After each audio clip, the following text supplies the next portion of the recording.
താഴെ ഈ വീഡിയോയിൽ കാണുന്നത് മിലിറ്ററിയുടെ പരിശീലനമല്ല, മറിച്ച് പശ്ചിമ ബംഗാളിൽ മമതാ ബാനർജിക്ക് വേണ്ടിയിട്ട് ഗുണ്ടാ പണി എടുക്കുന്ന ഗുണ്ടകളെ അടിച്ചൊതുക്കുന്ന ജോലിയാണ് പട്ടാളം ചെയ്യുന്നത്. ആ വീഡിയോ ആണ് നിങ്ങൾ ഈ കാണുന്നത്. ഒരു കാലത്ത് നമ്മുടെ കേരളത്തിലുള്ള കമ്മ്യൂണിസ്റ്റ് ജിഹാദികൾ കമ്മ്യൂണിസത്തെ കുറിച്ച് പറയുമ്പോൾ അവർക്ക് 100 നാക്കായിരുന്നു. അന്ന് അവർ പറയും ത്രിപുരയും പശ്ചിമ ബംഗാളും നിങ്ങൾ കാണുന്നില്ലേ, കണ്ടിട്ടില്ലേ എന്നൊക്കെ. ആ ത്രിപുരയും പശ്ചിമ ബംഗാളിലും ഇന്ന് പൊടി പോലുമില്ല, കമ്മ്യൂണിസത്തിന്റെ ഒരു തരി പോലുമില്ല കണ്ടുപിടിക്കാൻ. എല്ലാം അവസാനിച്ചു. ജനങ്ങൾ പശ്ചിമ ബംഗാളിൽ നിന്ന് ഇടതു മുന്നണിയെ കോണകം വരെ അഴിച്ച് അവരെ ഓടിച്ചു.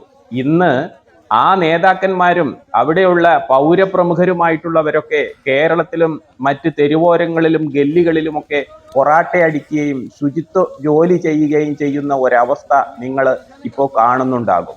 കേരളത്തിലും ഈ അവസ്ഥ ഈ പാർട്ടിയുടെ നേതാക്കന്മാർക്ക് വരാൻ അധിക കാലമൊന്നുമില്ല എന്ന് ഒരിക്കൽ കൂടി ഈ അവസരത്തിൽ ഞാൻ നിങ്ങളെ ഓർമ്മപ്പെടുത്തുന്നു.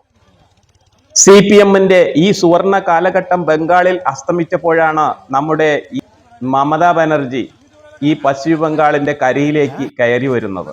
അവിടെ ഈ CPM-നെ തുടച്ചു നീക്കിയപ്പോൾ പിന്നെ ഒരു അധികാരം എന്നുള്ള നിലയ്ക്ക് ജനങ്ങൾ വളരെ വേഗം തിരഞ്ഞെടുക്കപ്പെട്ട ഒരു വ്യക്തിത്വമായിരുന്നു മമതാ ബാനർജിയുടേത്.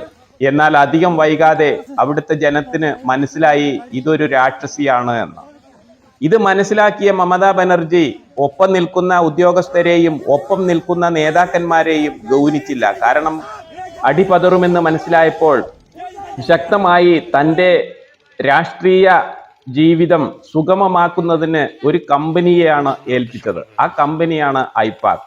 ഇന്ന് വരെ മമതാ ബാനർജിക്ക് വേണ്ടി എന്ത് തെമ്മാടിത്തരം ചെയ്യാനും എന്ത് ഗുണ്ടായിസം ചെയ്യാനും ജനങ്ങളെ ഏത് പ്രകാരത്തിൽ ദ്രോഹിക്കാനും ഇന്ന് പശ്ചിമ ബംഗാളിന്റെ ശാപം. ആ ഗുണ്ടകളെയാണ് പട്ടാളം ഇറങ്ങി ഇന്ന് ഈ പ്രവൃത്തി ചെയ്തുകൊണ്ടിരിക്കുന്നത്.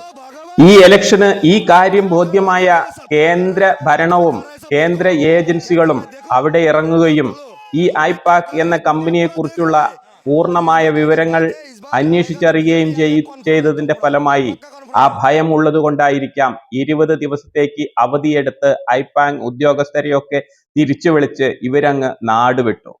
അതിനിടയ്ക്ക് ശേഷിച്ച ഗുണ്ടകളാണ് പിന്നെ ബൂത്ത് തലങ്ങൾ കയ്യേറാനും ജനങ്ങളെ ദ്രോഹിക്കാനും അവരെ വിലക്കെടുക്കാനും ശ്രമിച്ചപ്പോഴാണ് പശ്ചിമ ബംഗാളിൽ പട്ടാളം ഇറങ്ങി ഈ ചെന്നായ്ക്കളെ തുരത്തേണ്ടി വന്നത്.